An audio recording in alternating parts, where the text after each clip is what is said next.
Bonjour, ça fait un petit moment que j'ai pas fait de vidéo, que j'ai pas fait d'audio non plus. Comme vous le savez peut-être, vous l'avez peut-être vu passer sur les réseaux, j'ai perdu Echo le mois dernier, donc ma dernière chienne qui avait plus de 16 ans.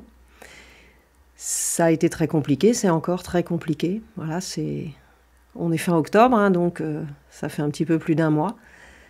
Voilà, c'est aussi mon dernier chien par choix dans ma vie privée. Voilà, donc ce qui explique que j'ai pas fait de vidéo depuis longtemps, que j'ai pas fait d'audio non plus depuis longtemps. Il y a eu les vacances d'été hein, où c'est assez chargé avec les stages individuels, les canivacances, etc. Et puis après, voilà, Echo qui a commencé à décliner mi-septembre et qui est parti, voilà, donc le 24 septembre. Bref. Tout ça pour vous dire que ça fait un moment que je suis pas venue voilà, vous faire une petite vidéo et je voulais vous donner l'explication. Donc voilà, je vais revenir tout doucement à mon rythme. L'important c'est, comme on dit aux autres, prenez soin de vous, mais de prendre soin de soi aussi.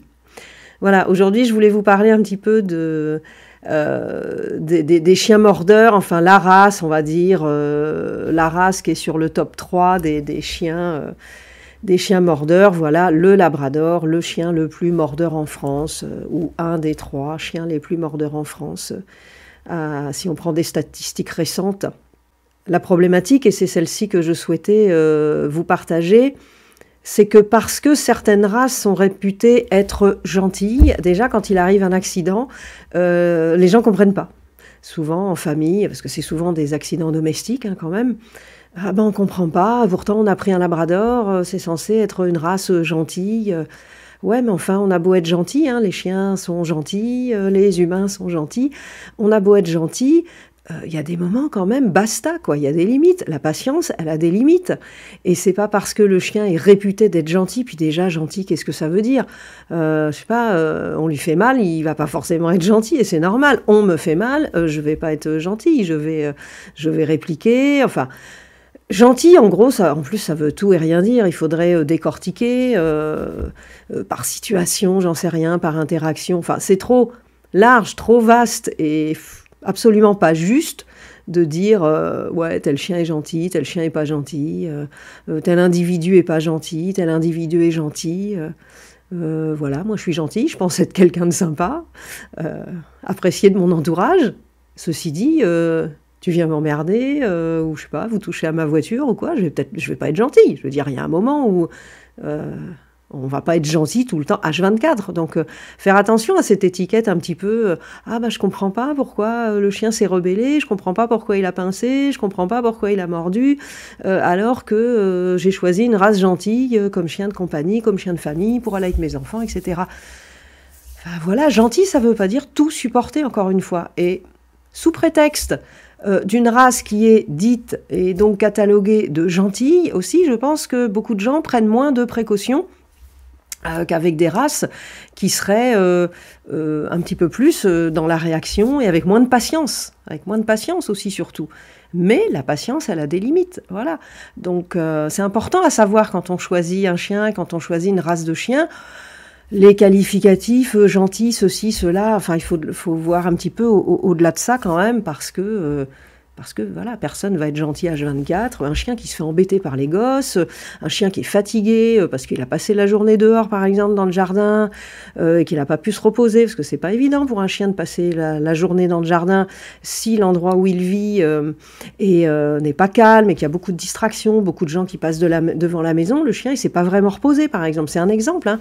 Le chien il s'est pas vraiment reposé, vous rentrez du boulot, les gamins rentrent de l'école, le chien lui il est fatigué, et puis voilà, les enfants ont envie de jouer avec le chien, ou les adultes prennent pas forcément de précautions, et puis le chien, ça fait des mois, peut-être des années, qu'il envoie des signaux dans des situations qui le mettent mal à l'aise, dans des situations qui sont compliquées pour lui, il envoie des signaux, et puis c'est pas écouté, c'est pas respecté, mais peut-être aussi par méconnaissance, hein, que les gens n'ont pas vu les signaux du chien, mais le chien, en fait, il a été patient, je veux dire, avant que ce type de chien, on va dire, catalogué de gentil, finisse finalement par mordre ou par pincer, très souvent quand même, il a patienté longtemps, des mois, voire peut-être des années. Puis après, les gens tombent des nues. Ah ben, je comprends pas.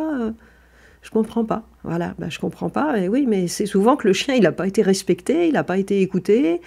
Euh, on laisse peut-être les enfants trop embêter le chien ou être trop après lui, vouloir jouer, le déranger quand il dort, et puis personne fait gaffe, parce que comme on n'arrête pas de dire que cette race-là, elle est gentille, ben, on n'imagine pas que le chien, un jour, il peut en avoir ras-le-bol et puis se rebeller. Voilà, c'est en ça où je dis que le chien, il n'est pas respecté. Si on prend les chats, par exemple, si on prend les chats, en général, les gens, ils font quand même gaffe aux chats. Les chats sont quand même respectés. Parce que le chat, tout le monde sait très bien que si le chat, il en a marre, il va feuler, il va cracher, puis d'un seul coup, il va sortir 20 aiguilles, et puis il est capable de vous sauter sur le bras, de vous sauter sur le visage, de griffer et de partir. Enfin voilà, les gens se méfient quand même des chats, parce qu'ils savent que le chat, s'il perd patience, il va vite le montrer.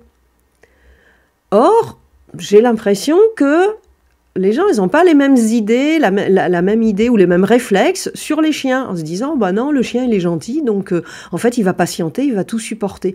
Mais non, c'est pareil, donc c'est important de respecter le chien, d'y faire attention, de faire attention à ce que tous les membres de la famille respectent ce chien, et puis qu'il soit catalogué de gentil ou pas gentil, je veux dire, prendre les mêmes précautions avec tous les chiens, qu'il ait suffisamment d'espace de repos, que bien sûr ses besoins soient comblés, qu'il puisse être tranquille quand il mange, bien évidemment, qu'il puisse être tranquille quand il se repose, qu'il puisse être tranquille quand il mâchouille quelque chose, etc., etc. Et puis pas laisser les enfants l'embêter. Tout doit être sous surveillance, les interactions doivent être sous surveillance, et surtout on va respecter le chien. C'est pas une peluche, c'est pas un objet, c'est pas un souffre-douleur, c'est un individu à part entière à respecter, vraiment. Voilà ce que je voulais vous partager aujourd'hui. À bientôt!